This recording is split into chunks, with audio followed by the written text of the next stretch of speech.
Bien, estábamos viendo el método, o más bien en los dos métodos habíamos visto que dependiendo del tipo de fuentes con que cuenta el circuito y su ubicación, surgía la necesidad de crear en algunos casos supermallas o supernodos. Vamos a hacer un ejemplo más para la aplicación de supernodos.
Perdón, un segundito.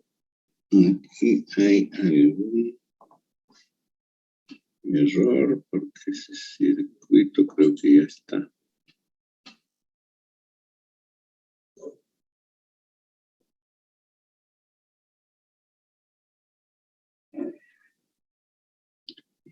Está bien. Seguimos. Bien, entonces tengo este circuito. Quiero determinar la solución, es decir, encontrar para las tres resistencias corriente y voltaje por el método de nodos. Entonces, primer paso, identificamos nodos en el circuito. Tengo un nodo, 2, 3 y 4 nodos.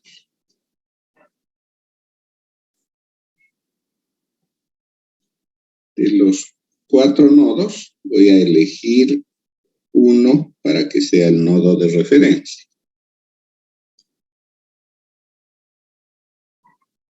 Voy a nombrarlos nodo 1, nodo 2, 3 y 4. Como tengo dos fuentes de voltaje, buscaría en primera instancia para el nodo de referencia aquel en el que coincidan las dos fuentes, cosa que no sucede en este caso. Entonces vamos a quedarnos con el nodo extremo de alguna de las fuentes para que sirva de referencia.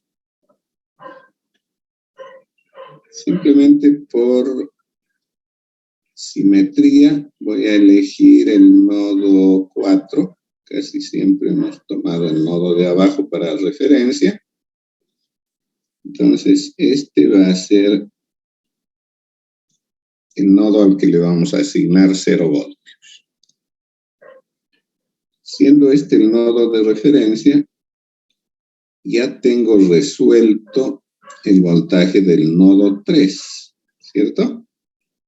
Del 0 al nodo 3 tengo la fuente de 12 voltios, por lo tanto el voltaje del nodo 3 es 12 voltios. Y me quedan 2 nodos por resolver, el nodo 1 y el nodo 2. Sin embargo, entre ellos está la fuente de 6 voltios.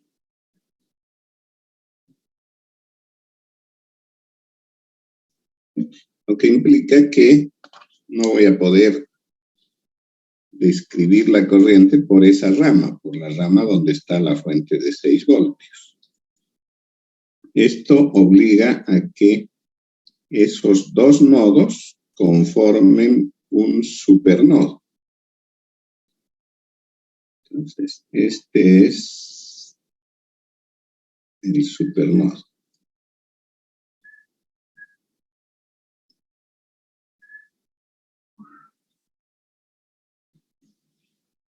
En este supernodo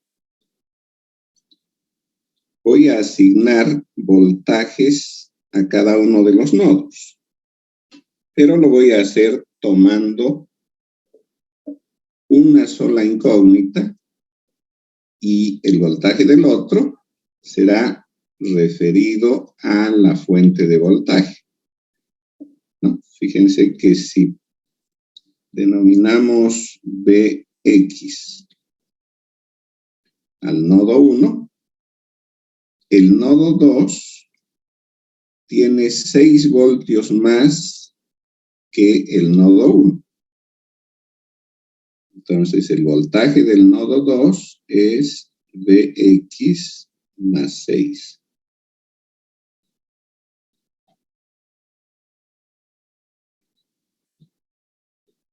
¿De acuerdo? Entonces, la ecuación que va a determinar el modelo matemático es la de la suma de corrientes en el supernodo. En el supernodo tenemos 4 ramas.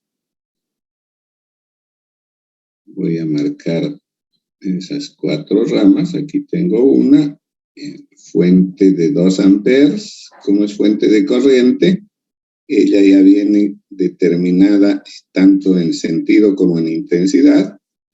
La corriente de esa rama entra al supernodo. Las otras 3 ramas que componen este supernodo tienen resistencias.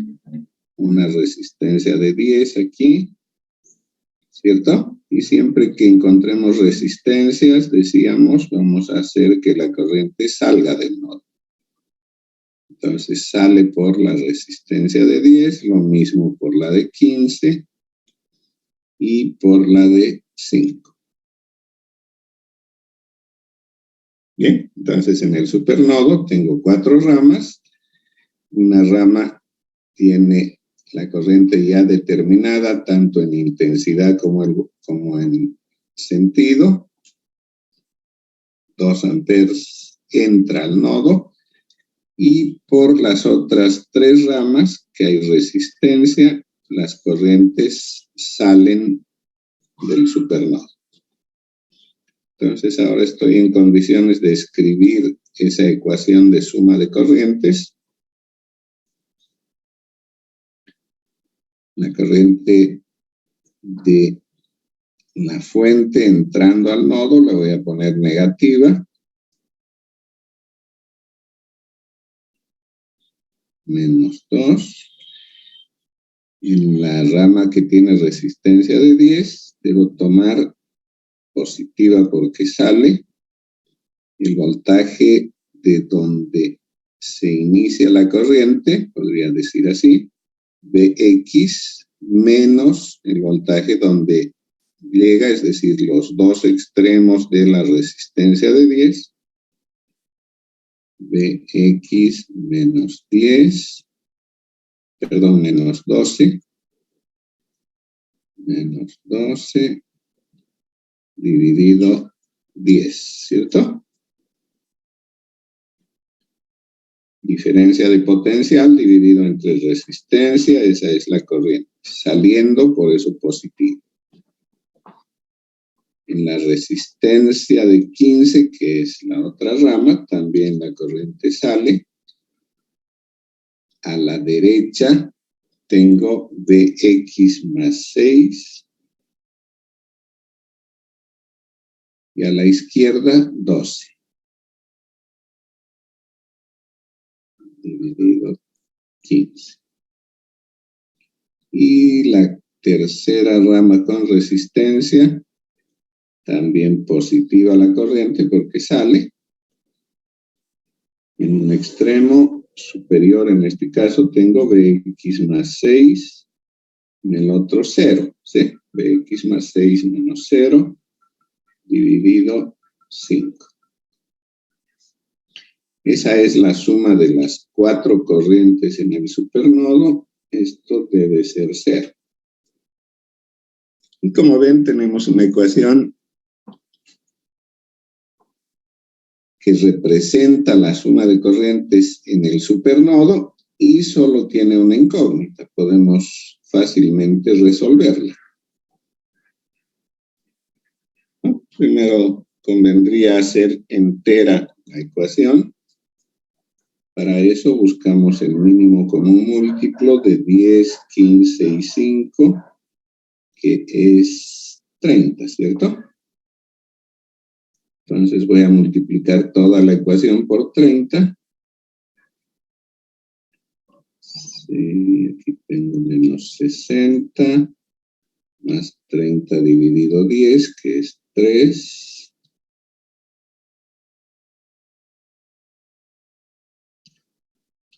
Más 30 dividido 15 es 2. Menos 12 más 6 es menos 6 por 2, menos 12, ¿sí? Y 30 dividido 5 es 6, 6 por Vx y 6 por 6. Ahora sí puedo quedarme con los términos que tienen incógnita y sumarlos de una vez, ¿no? 3 más 2, 5, más 6, 11. 11 de x es igual a ¿cuánto? Estos dos que tienen 36 se anulan, queda menos 12 menos 70 son 72, ¿sí? ¿Está bien? Entonces, finalmente, Vx es 72 dividido 11. Eso aproximadamente es 6 punto, ¿cuánto? Mejor con calculadora, ¿no? 72 dividido 11. 6,54 puede ser.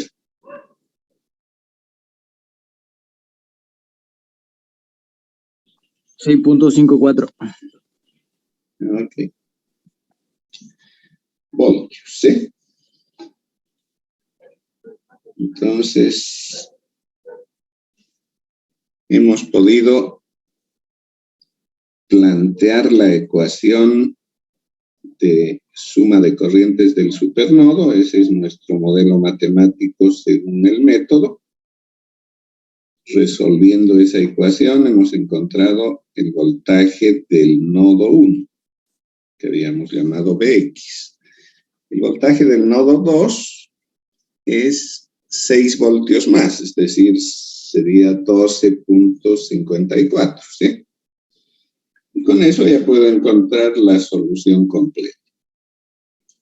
Voy a volver a dibujar el circuito así.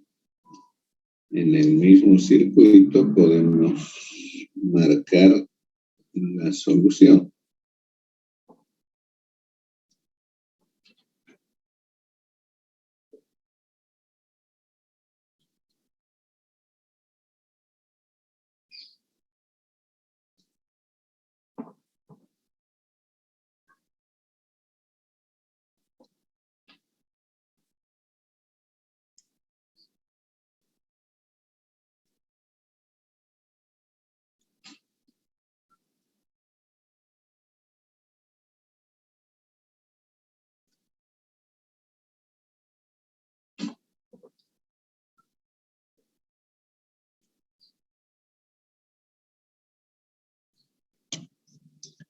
Bien, entonces hemos encontrado el voltaje de X. Ese voltaje es el voltaje respecto al cero. Entonces, todos los voltajes deberían cumplir con la diferencia de voltajes de los extremos, puesto que estos tienen como referencia cero.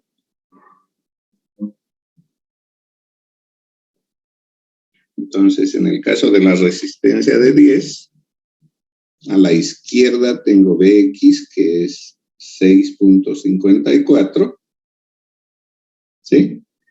Aquí tendría 6.54, y a la derecha tengo 12. Como 12 es más grande, la diferencia le favorece. Positivo a la derecha, negativo a la izquierda. 12 menos 6.54. Eso es 5.46 voltios. ¿Sí? La resistencia de 5 también está fácil de obtener el voltaje.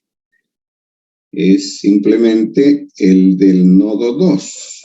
El nodo 2 tiene respecto al 0 Bx más 6. Eso es 6 más 6, 12.54, ¿sí? Positivo arriba, negativo abajo, 12.54. En la resistencia de 15, a la izquierda tengo 12, ¿sí?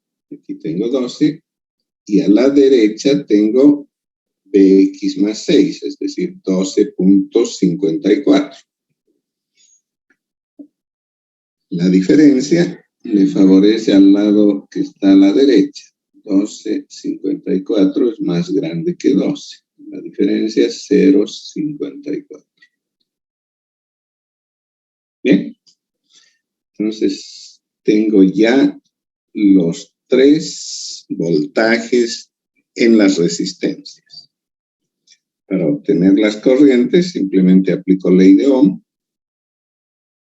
Divido entonces cada voltaje entre la resistencia y el sentido de la corriente lo determina la polaridad del voltaje. Siempre la corriente va de más a menos.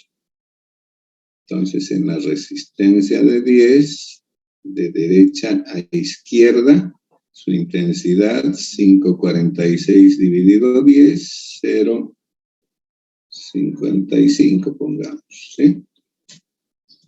Solo 2 decimales.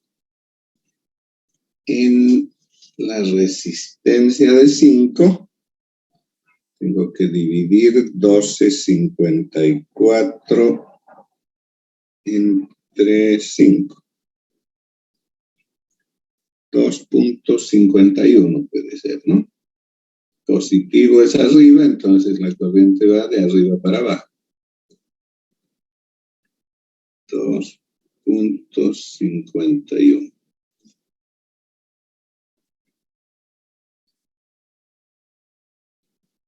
Y en la resistencia de 15, divido 0.54 entre 15. 0.036. Podría redondear a 0.04. Positivo es a la derecha, entonces va de derecha a izquierda, intensidad 0.04.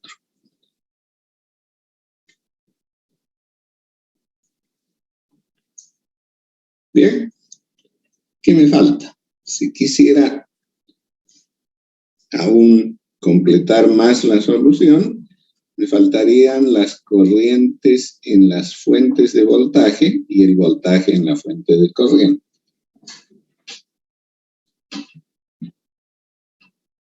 En la fuente de 6 voltios puedo obtener la corriente, ya sea considerando el nodo de la izquierda, donde conozco ya las corrientes de 2 ramas, ¿cierto?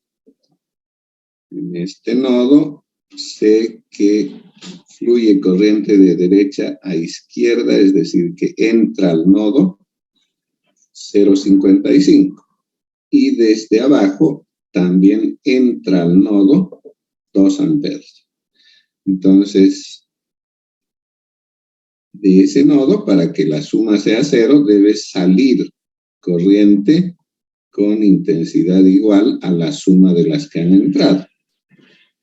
2 más 0.55. Eso es,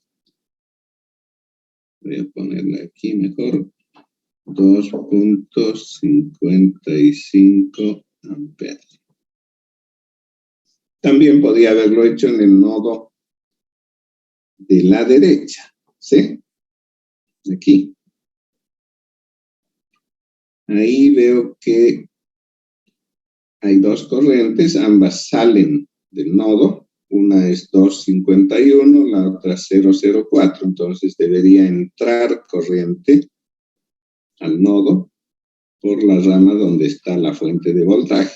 Y su intensidad tendría que ser la suma de las 2 que salen. 2.51 más 0.04 es 2.55, ¿sí? Coincide con la solución que obtuvimos viendo el nodo de la izquierda.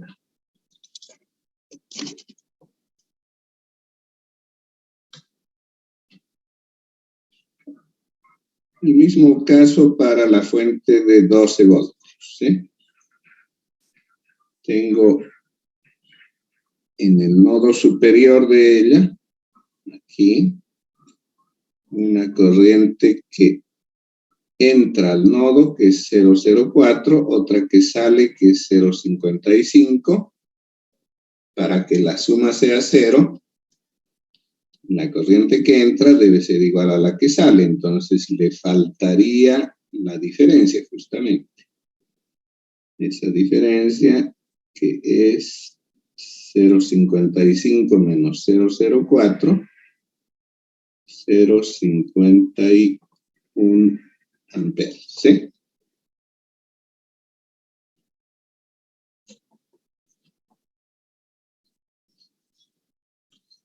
Y ahora nos falta solamente el voltaje en la fuente de corriente. El voltaje en la fuente de corriente lo podemos obtener sumando voltajes desde un extremo al otro. Puedo hacerlo siguiendo esta trayectoria, ¿sí? Voy a salir del extremo superior para llegar al inferior y sumo menos 5.46, ¿sí? Y más 12. Menos 5.46 más 12 es positivo, ¿cierto? Por eso va con esta polaridad. 12 menos 5,46, 6,54, ¿sí?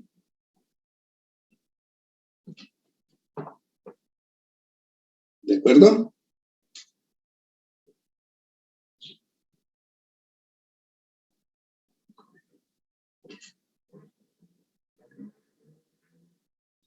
Entonces, con eso se cumple la ley de Kirchhoff de voltajes en esa malla. Y ya tenemos ahora sí completo del todo el circuito. Podríamos hacer algún análisis de potencias y ver, por ejemplo, que la potencia en las fuentes, en todos los casos, es negativa. ¿Sí? Para determinar el signo de la potencia, decíamos, como vamos a multiplicar corriente por voltaje, debemos ver el sentido de la corriente y dónde encuentra el primer polo. Entonces, en la fuente de 6, la corriente va de izquierda a derecha, ¿cierto? El primer polo que toca es el negativo, entonces la potencia en esa fuente es negativa. En la fuente de 12 voltios, exactamente lo mismo. La corriente va de abajo para arriba, primero toca el polo negativo. Entonces la potencia también es negativa. Y en la fuente de 2 amperes, la corriente va de abajo para arriba, primer polo negativo. ¿Sí? ¿Qué quiere decir eso? Si las fuentes tienen potencia negativa, significa que están entregando potencia, proporcionando energía al sistema. En el chat hay una pregunta. Ah, no, ya ha sido la respuesta. Ok. ¿De acuerdo? Entonces, las tres fuentes en este circuito, no siempre ocurre lo mismo, entregan energía, es decir, proporcionan potencia al circuito.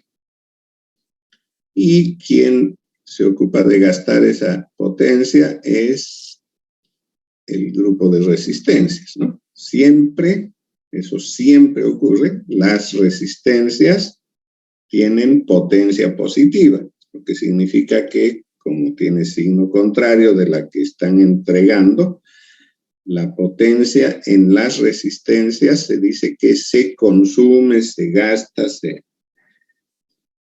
en la realidad lo que ocurre es que la energía que reciben producto de esa potencia se transforma en otra forma de energía o en otras formas.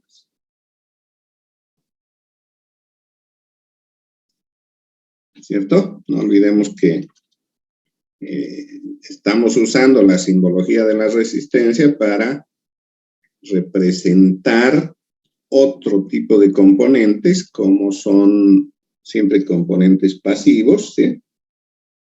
Como lo son, por ejemplo, los focos, ¿sí? Podrían ser focos que al recibir energía eléctrica, es decir, cuando circula corriente y se produce diferencia de potencial en sus extremos, están recibiendo potencia, ¿sí? Esa potencia es energía que están recibiendo y la van a convertir en otra forma de energía. Esa energía eléctrica se convertirá en luz, por ejemplo, ¿no? Si es totalmente eficiente el foco, toda la energía eléctrica que recibe la transforma en luz. En algunos casos, por ejemplo, en los focos incandescentes, gran parte de la energía se convierte en calor. Entonces, una parte es luz, la otra parte es calor. ¿Cierto? Si estás representando a un motor, la energía que recibe, eléctrica, la va a convertir en movimiento y posiblemente también calor, porque siempre hay fricción, ¿no? ¿De acuerdo? Entendido. Muy bien. Estamos muy cerca del corte, así que simplemente voy a plantear un segundo ejemplo. Esta vez lo vamos a resolver por mallas. Un ejemplo para mallas. Es decir, que vamos a aplicar supermalla.